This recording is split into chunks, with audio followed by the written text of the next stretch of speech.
Hi friends, welcome to my channel.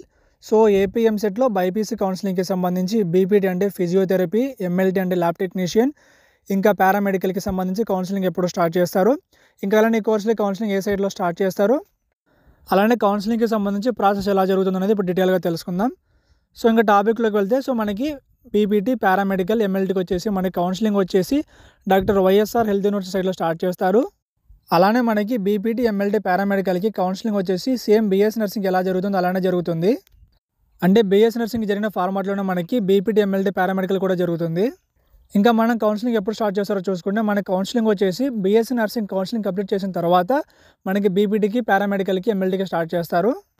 BSc నర్సింగ్కి సంబంధించి phase 1, phase 2 counselling complete చేసిన తర్వాత మనకి బీపీటీ, ఎంఎల్టీ, పారామెడికల్కి స్టార్ట్ చేస్తారు. ప్రజెంట్ ఇంకా బీఎస్సీ నర్సింగ్కి సంబంధించి కౌన్సిలింగ్ స్టార్ట్ చేయలేదు. సో మన కౌన్సిలింగ్ వచ్చేసి ఆల్మోస్ట్ మనకి జూలై ఎండింగ్లో స్టార్ట్ చేయొచ్చు. సో జూలై ఎండింగ్లో మనకి స్టార్ట్ చేసిన తర్వాత టోటల్గా బీఎస్సీ నర్సింగ్కి సంబంధించి ప్రాసెస్ అంతా అంటే కౌన్సిలింగ్ మొత్తం కంప్లీట్ అయిపోయిన తర్వాత బీపీటీకి, పారామెడికల్కి, ఎంఎల్టీకి స్టార్ట్ చేస్తారు.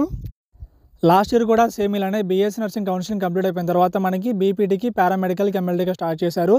అంటే మనకి last year BSc nursing counselling వచ్చేసి మనకి అక్టోబర్లో కంప్లీట్ చేశారనమాట. అంటే ఏదో కొంచెం టెక్నికల్ ఎర్రర్స్ వల్ల మనకి లాస్ట్ ఇయర్ చాలా లేట్ చేశారు.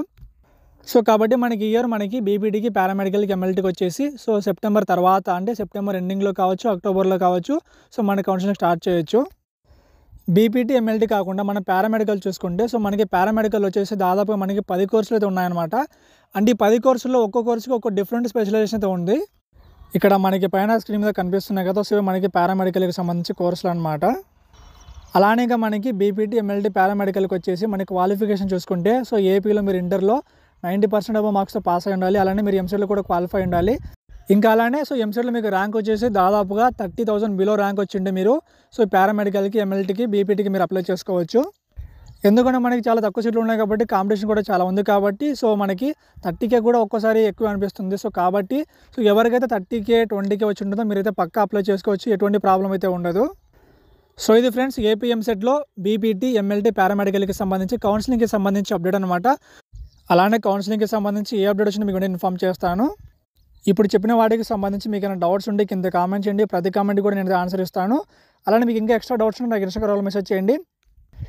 ఇంకా మీకు నచ్చితే లైక్ చేసి, షేర్ చేసి, సబ్స్క్రైబ్ చేయండి. Thank you.